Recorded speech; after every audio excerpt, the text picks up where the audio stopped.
When we talk to students and to young scholars about professional development, we often frame the conversation around specific things that one can do, strategic advice about, where to publish what, how to, go for funding, etc.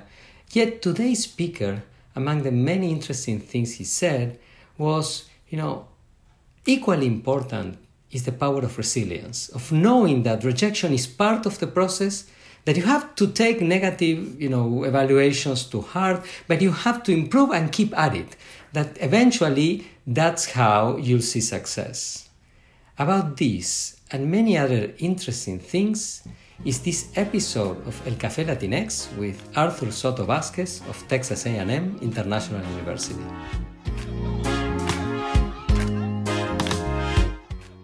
What's the experience of being a Latinx scholar in the field of communication and media studies? What are the main challenges and opportunities that come with our identities? These are the issues that we'll talk about in El Café Latinx, where some of the leading voices in the field will share their professional experiences. Hola, my name is Pablo Boczkowski. I teach at Northwestern University, where I hold the Hamad bin Khalifa Al Thani Chair in Communication. Together with Mora Matassi, doctoral student at Northwestern and executive producer of this podcast, we invite you to discover the journeys of scholars who are at the cutting edge of creating knowledge about Latinx communication across the Americas. These are our stories. Esas son nuestras historias. Estas son nuestras historias.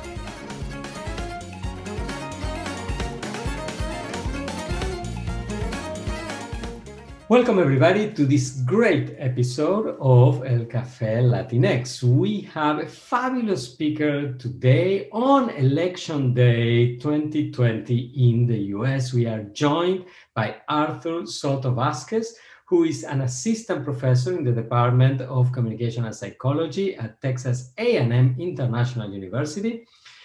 He got his PhD in the School of Communication at American University, his master's at UT Austin, his BA at St. Edward's University, where he graduated magna cum laude. He started in the professoriate not very long ago, but he already has his first monograph out, and it is a book very timely for the year, and in particular the day, called Mobilizing the US Latinx Vote, Media, Identity, and Politics, that came out with Routledge a few months ago. It's a remarkable record, to finish, less than a year ago, to get, into the tenure track, and to have your first book. Arthur, he's done presentations, many presentations, conferences in the US, but also in Europe. In Latin America, he's had papers out, he has a book in progress, he's a rising star in the field. So Arthur, first of all, thank you for joining us today. It's truly a pleasure to have you here. Yeah, well, thanks for having me. And I need to say before anything that if I sound anxious, it is only because of the election and no other reason. That's the only reason why I might be a little on edge during this conversation. Not after that great introduction. And I will copy that for our esteemed audience. So with that, Arthur, how did it all begin for you? I mean, how was the start of the journey that led you to become an assistant professor, to be a member of the professoriate? Yeah. I was thinking about this the other day. And as much as I think we like to tell ourselves looking backwards that there was this great plan, right? I was going to always do this thing. A lot of it, I think, is a little bit of luck and being, right place, right time. And I remember, I was thinking back when I applied for this position in particular. I was, sitting at my house. I'd moved back in my third year of my PhD. My house in El Paso with my parents, actually. And I happened to click on the NCA position announcement email, and this position happened to catch my eye, and I, on a whim, kind of decided to apply. I remember asking my advisor, "Hey, am I ready?" I was still writing my dissertation, and the advice was, "You know what? Just go for it. If you don't get it, at least you maybe get some feedback, or you at least work on the products needed to get the position." And by the slim chance, if you were to get it, it's great. And and I guess it's kind of a philosophy I've tried for a lot of my professional career. It's sort of just not being a little too apprehensive about just putting something out there and seeing what happens. That was certainly something I struggled with my early graduate career, about feeling very self-conscious if I were to get a rejection. And now what I tell my students, is, hey, you're going to get at least 3 rejections for every acceptance you get. So might as well, get as many as you can. I see you're cringing there. So I don't know if you feel this. I am. It happens to us all the time, Arthur. Right. And the thing is, we're in the midst of an election right now, and obviously the pandemic. And there's a lot of trends that are happening in our field and in academia in general that in some ways maybe might reinforce this kind of theory or philosophy of just put as much of your stuff out there as you can and see what happens. There's certainly a lot of more venues for publishing. Of course, this does lead to some of the issues we see with predatory publishing or lower quality stuff, and an increased workload for tenure folks like yourself who have to then review all this extra work that's being put out there. And I think that might, long term make us rethink about how we exactly evaluate what is considered productive in academia. The message I got when I started was, publish, and worry about the other stuff later. And of course, there's a lot of issues with that, but it's sort of the game in town right now. But I think we're going to have to continue to rethink that as we move forward. Okay, so there are several issues I want to follow up on, but before I do that, I want to go back to the very beginning. So when was the first time that you thought, maybe I should go into academia? Yeah. I realize I didn't answer your question. No, it's fine. It was in high school or in college, after college? You know what? Okay, let me say this. This is an example of how much words can actually mean something. When I was in my master's program, this is really the first time I started thinking about going into academia, as a career. My advisor said, hey, are you going to apply to our PhD program here? And I kind of hadn't thought about it. I was not sure what I wanted to do. I kind of had an idea, maybe I'd either go into politics or your sort of industry, or maybe even law school, who knows. And even that sort of slight encouragement, even if it probably was very offhand from on his part, made me think about it and say, okay, let me give it a shot. And then I guess once I got into my PhD program, I said, okay, this is going to be my goal. I'll shoot for this.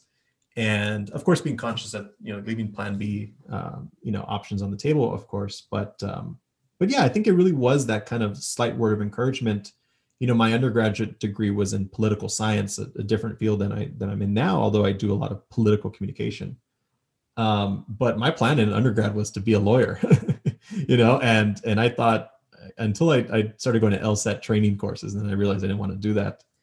But growing up, my abuela always used to call me el abogado, because I like to talk. I just, chat and I can go on for a while.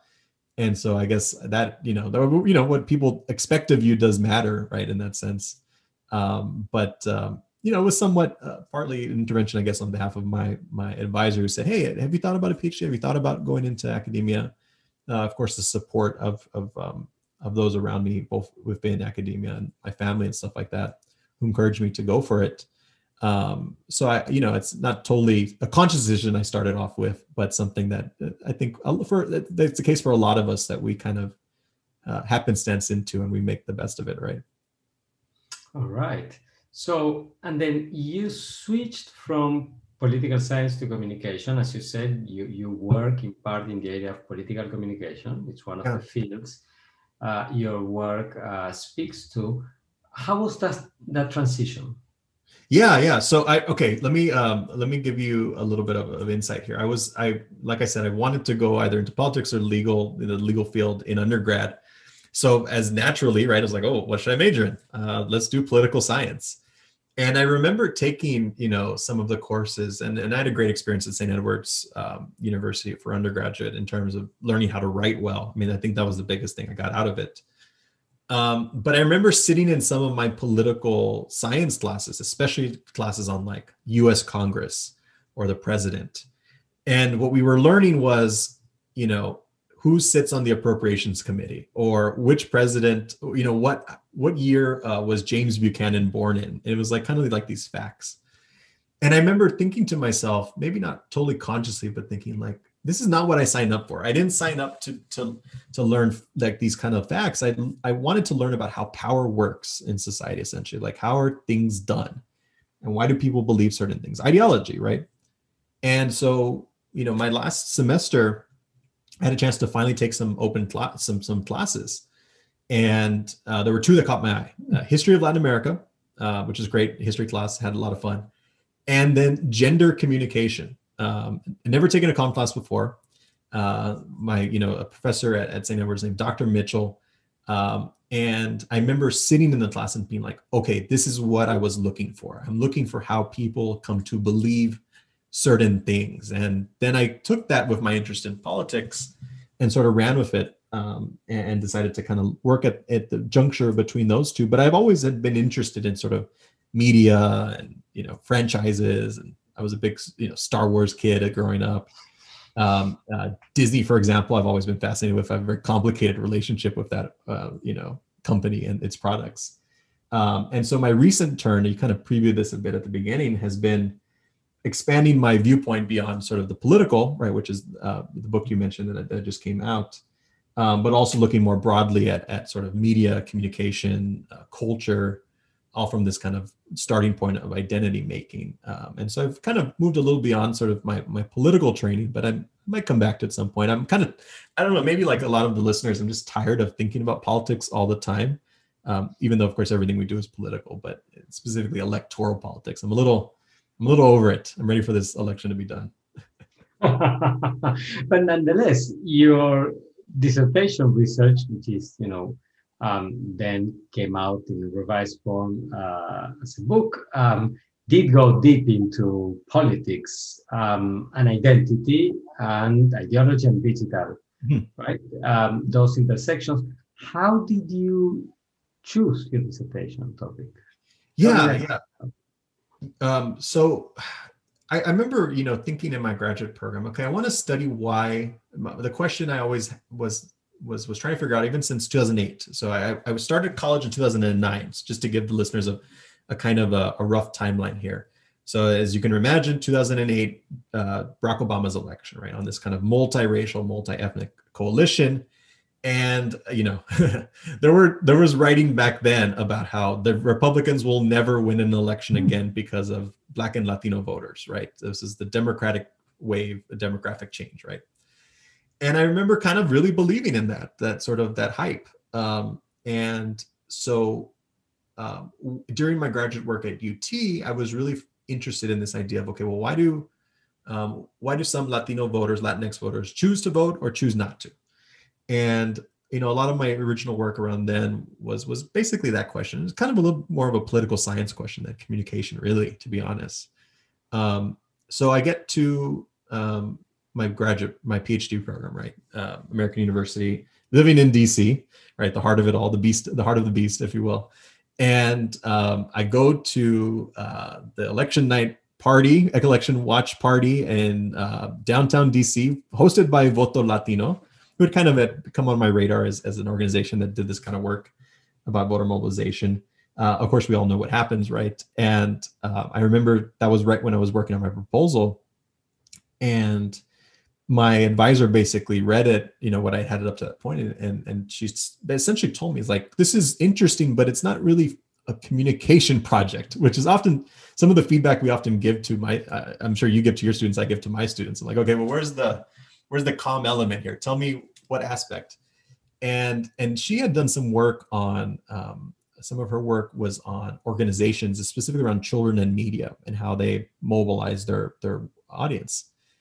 People, committed to sort of privacy protections for children and advertising, stuff like that. And that's kind of when it clicked for me. I was like, okay, instead of studying the why and taking that assumption for granted that these are Latinx voters waiting to be mobilized, let me look at the actual process of mobilizing them and not take for granted that these are people out there who are being spoken to, but rather, right, trace the production of sort of the media towards this group, who's making it, why they're making it, what are sort of the actors, who are the actors, sorry, and less so sort of, kind of unpack some of those assumptions, make as I teach in my comm classes, right, make the natural seem a little weird, right, unpack the normality of it. And so that's how it kind of developed. I mean, I have to credit, those who were advising me. I certainly didn't fall from the sky.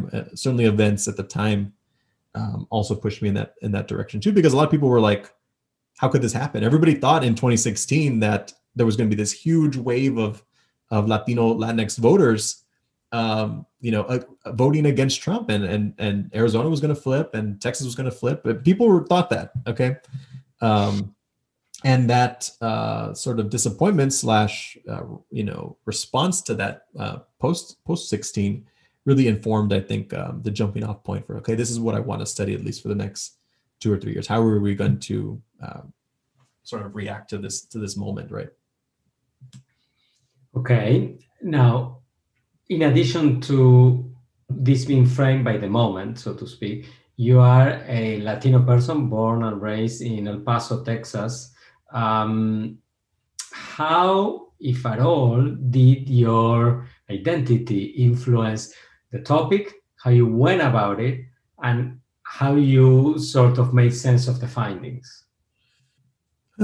Yeah, that's an introspective question there, Pablo. No, we're not used to sharing that aspect, I guess, of our work. But I think it's certainly. If you're comfortable sharing. No. I certainly am. I mean, I think this is important, right? To actually say where we come to our work from. I grew up in El Paso, and El Paso is maybe different for some of your. So my experience growing up there might be different for some of your listeners here, right? Because I did not grow up in a city that had a majority white population, for example, where I was very much understood, for example, as a minority in the city, right? That was just not my identity growing up. In fact, I didn't feel like I had a strong kind of valence to my identity in that sense. I didn't understand myself as a Latino person until I really went to college, to be honest. To be fair, I grew up in the 90s, and the 90s was this very kind of, I think, kind of exuberant last gasp of the post-war prosperity. I mean, it's great if you think about it. But, I went to college right when, the Obama revolution was happening, quote unquote. And so race started to become a little bit more legible, I think, for a lot of my colleagues. And we started to see, oh, okay, there is something to being different, I guess, quote unquote. Maybe this is just my experience of growing up.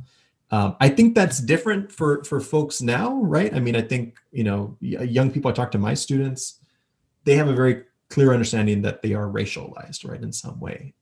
And so that's one aspect of it. Certainly that I was reflecting on when I was kind of coming to the book. I was like, okay, how did I was the subject of this phenomenon that I was studying itself, right? Because I bought into that sort of narrative that, oh, okay, Latino voters, we're gonna take over. It's gonna be a brown nation, and Republicans will never sort of win again. And as I saw sort of some of the, how should I put it? Some of the parts of the narrative that didn't line up with reality, I suppose, or at least someone's interpretation of reality. I said, okay, this is something actually worth studying, right? Because we're all subjects of this thing we study, right? As communication scholars, we all live in a society, as much as a cliche as that is, but we also, like I said, I'm a big fan of Disney media, but I'm super critical of it too, right? I mean, we have to do both things at once, right? And hold those contradictory ideas at the same time. Excellent. And then, as you started doing the research and writing about it and sharing it, first at conferences, then in writing, then in the review process for the book, etc. How did both the racialization of the Latino identity, right, and other cultural issues related to positionality came to play, if at all? Was Yeah, that yeah. part of the conversation of the sort of the reactions that you were getting first from the audiences, then from reviewers, etc.? I think my experience here might be something that some folks have experienced, and it's something that's a little hard to kind of talk about. In that, when I first started doing this work, I didn't get a lot of feedback. And you know, sometimes we talk too much about the really positive moments of feedback and the really negative moments, and those are, you know, terrible in themselves. But I remember going to my first conference and getting, you know, two people in the audience, right? And so, you know, they came up and they were very polite and they said, "Oh, it was a really interesting topic," and then that was it, you know. And so I think, you know, that was my initial experience with this. I should mention that, you know, I was kind of been working on this project essentially from, it was published, the book was in 2020. So, but I really started thinking about it in probably 2013, roughly. And I like to say that I always tell my students this story about how one of the, what my first publication is, sorry, my second publication in a journal, was essentially took about like 4 years to get from when it was conceived in a seminar to the final publication of it, and you know, to explain sort of sometimes the slowness of academic publishing. And for example, you know, that piece started in a seminar, then I included it in my master's thesis. I revised it and resubmitted it for a doctoral seminar. I worked up the courage after, you know, advising by my faculty mentor, who just said, you know, these papers are all pretty good in his seminar. He said, why don't you all just send it to NCA or INCA, see what happens. And I sent it to NCA 2016, the NCA that happened right after the election. It was very dramatic. But that, you know, when I presented it for the first time at a kind of a quote unquote major conference, I didn't get a huge response, or I didn't get much at all. And so I was kind of felt like sort of in the dark, so to speak. And, you know, it really wasn't until I started actually sending things out for publication when I started to get feedback. And, you know, I think it's hard sometimes to read other people's feedback, especially at your early stage, because you take it very personal. But what I always do, and I still do, is I read it and then I put it away for a few days and then I come back to it later and I try to take it to heart. And, you know, I'm willing to make the changes if they're willing to work with me, right? Always. And I've had good success with that, thankfully. But that's really, I think, where I started to really refine my work and get it to where I need to go. So, if I did have any advice, I say put your stuff out there sometimes, and put it out there where it's going to get critical feedback. Because even faculty mentors, or even your friends, your colleagues will be a little softer. It's getting that first review or two comment can be really good in that sense, because it kind of gets your work where it needs to be eventually, and you can then become your own reviewer too, which I'm learning right now as I'm editing this book that you mentioned also. So that's kind of sort of the moments where it kind of I guess my own sort of position kind of clashed with the academic writing process. Hopefully that answers what you were looking for. Yeah, absolutely. And how about the afterlife of the book so far? Because, in my experience, and books tend to have a bit more of an afterlife than articles, unless there is an article that is, really field defining.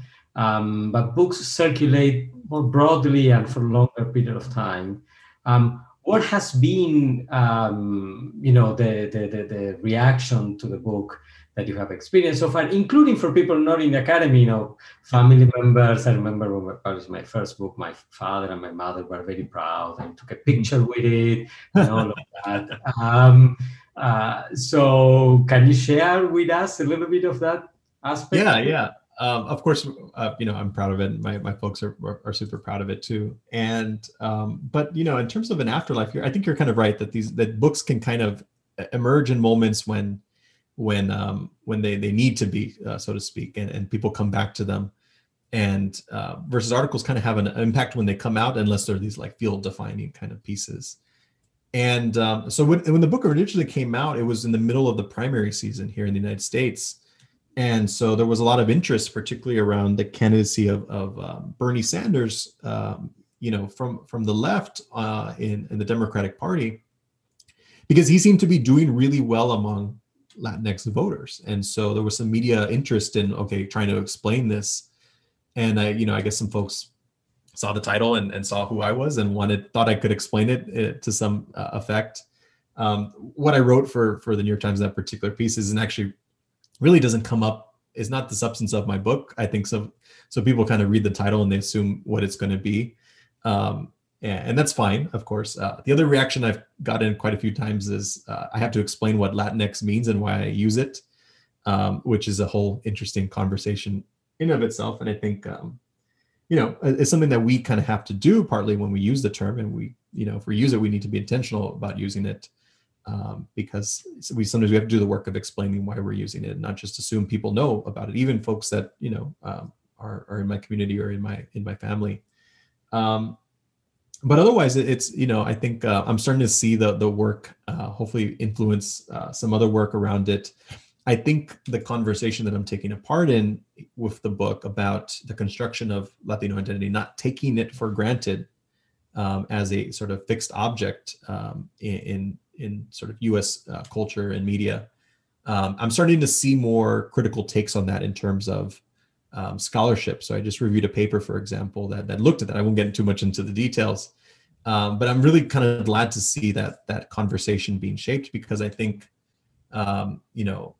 we had a moment at least in media studies about Latinos in the United States, Chicanos, Mexican Americans, first of all, where they're trying to fight for legitimacy, right? Where it was just, deserve to be studied. And it was a fight back then. And there was a lot of pioneers and sort of people who really pushed that. And we're all very,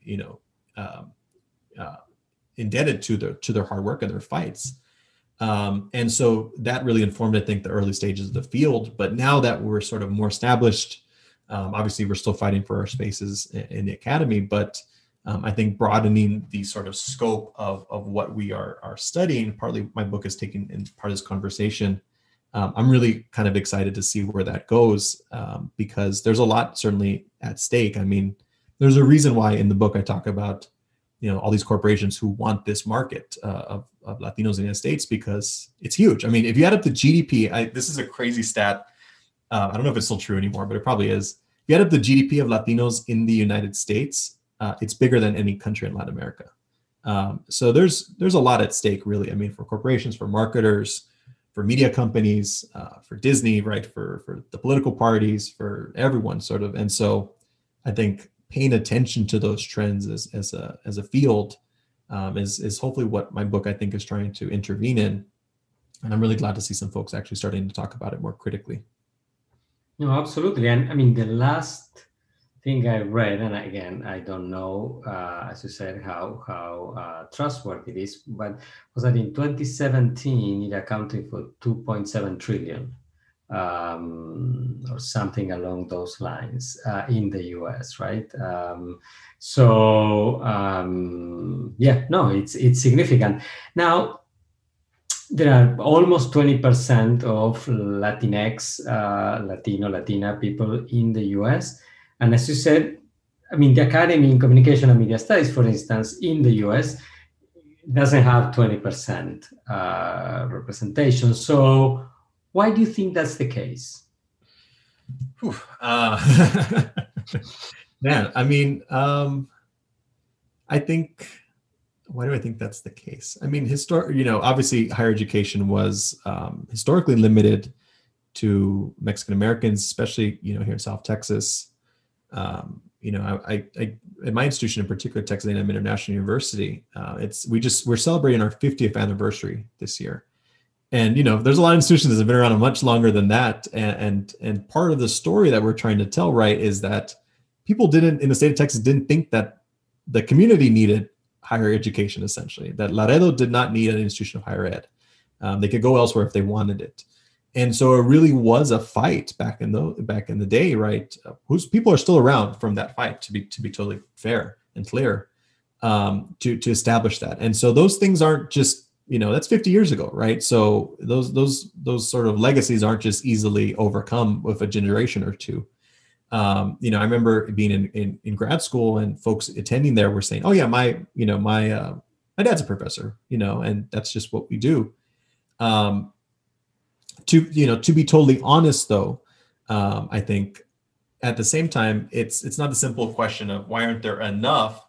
We've seen a huge increase in supply of PhD educated folks, and a diminishing sort of demand for them, at least at the levels in which maybe a previous generation may have had access to, right? So you and I know this, right? There's a huge decrease of funding. There's a huge decrease in tenure line. I mean, tenure I think is under attack, and that's something that we as scholars post-pandemic or living through this pandemic, if it ever truly ends, have to be very wary about, right? These increased attacks or sort of threats to sort of the tenure structure. And it may need to change because of shifts in our population and labor, for example.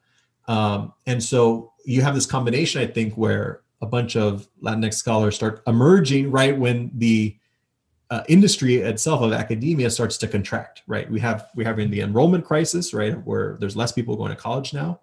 Our institution is kind of safe from that because we're in a growing region of the country. We have a younger population here, primarily Mexican Americans.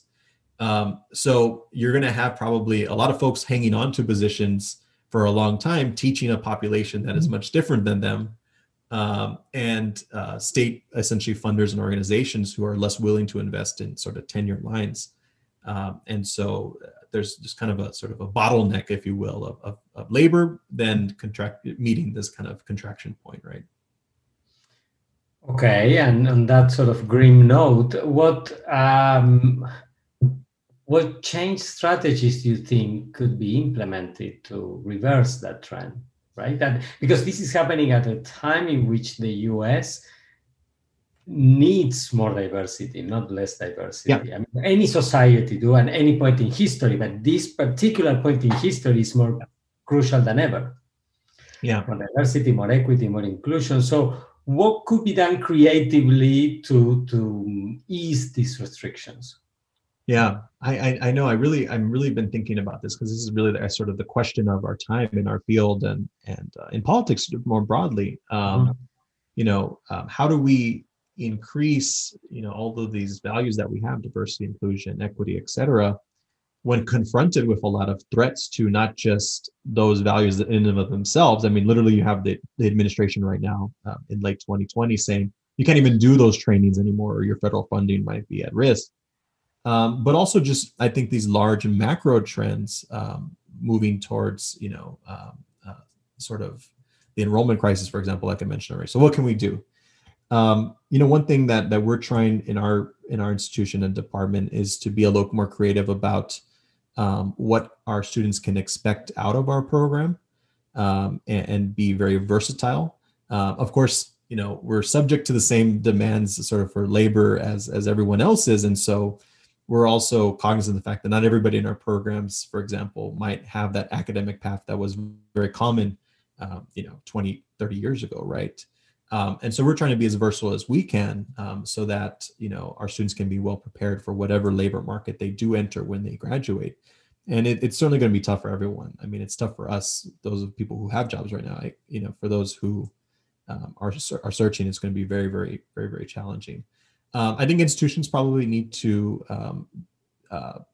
rethink essentially how they're structured. I mean, I think, this pandemic showed that who actually does the labor in an institution, the faculty, are critically needed, and all the folks who make the university run. And, it's probably been a losing battle, but there's a lot of folks who are in upper levels, and this kind of question of administrative bloat probably needs to be rethought, and I don't know if it's possible given, all the ties that are associated with federal funding and state funding. I mean, there's a reason why those administrative positions exist. So I think perhaps when we are doing our advocacy as academics, perhaps we should be careful when we call for more, administrative positions and not as many, faculty positions, perhaps, in terms of sort of our own internal politics. And I know you probably are going to ask or will ask about my magic wand solution. I will. It's for me, it's all about state, public funding. We need to invest in public education of higher levels. I think that if we really do value diversity and equality and inclusion, it's a political question. It's not an administrative question. Essentially, it's a question of, are we gonna, have policies and people and politicians that invest in that future? Because it's very curious that as a moment when Black and Latino people and other marginalized groups are attempting to get and move into the upper levels of American society and get educated, that the funding is being decreased and pulled away, right? Or there's this disappearing kind of public intervention. So it's like, that is, I think, really the battlefield of the next couple of years. And so if we took that magic wand from higher education to the field of communication and media studies, right? What would you, if you could wish for one thing that the field could change, right? Because the field doesn't get state funding, for instance, right? And the field is international also. So, but you could go on the same line, I'm not preventing any possible answer, but I'm curious, what would you wish for?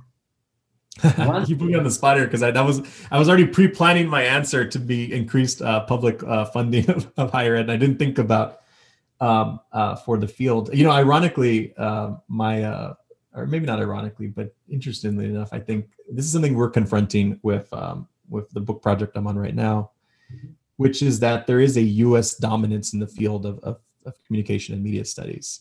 And I have to catch myself, because I was raised here. I write mostly about U.S. phenomenon. And I don't say I could predict the future of the world or anything like that, but I think we're heading probably more likely towards a less U.S. dominant in general, right? Geopolitical kind of association. And I mean, for example, the COVID crisis showed that we can't depend on international supply lines in a moment's notice. They're very brittle, actually. I think, China is becoming a huge sort of player at the geopolitical stage. And so I'd encourage, I think, the field, or if I had my magic wand, I'd say, all right, let's think more broadly at how these trends are playing out, not just in our little corner of the world, the United States, or in Europe, to be totally fair or to be totally clear, I guess, here, or even handed, and really turn our attention to sort of global phenomenon, but also, local level phenomenon too, that are impacted in kind of these global questions. I mean, I just finished up a project, and I'm really, really, really thrilled with it, about how COVID misinformation, for example, is being shared, interpreted, and understood by people here in my community, right? And how our local understanding of culture influences that information process. I mean, I highly encourage, I guess, sort of anyone who seeks to become a knowledge producer, right, an academic, to view the community that they live in, literally, as a sort of fertile place to do kind of knowledge work, right, and uncover sort of things that are happening in their community and be involved in it, because a lot of us sometimes end up in places that don't have a sort of an educated class of folks who are knowledge producers, and so we can play that role, and that's something I've been trying to do here. And I think that may be sort of a synthesis of that, could be potentially the future. So this is such a cliche, but if my magic wand answer now for the field is think globally, act locally. It's super cliche. Sorry for that, everyone. It doesn't matter. I mean, it's a great wish because it has very important implications. Thank you very, very much, Arthur, for spending the time with us. This has been a fabulous conversation. I have really enjoyed it. I want to thank our listeners for staying with us to the end of this episode, and invite you to the next episode of El Café Latinx, the podcast of the Center for Latinx Digital Media at Northwestern University. Thank you, Arthur, again. Cool. Thank you, Pablo. Thank you, everyone. El Café Latinx is a production of the Center for Latinx Digital Media in the Department of Communication Studies at Northwestern University. I am Pablo Boczkowski, your host, and I'm joined by executive producer Mora Matassi.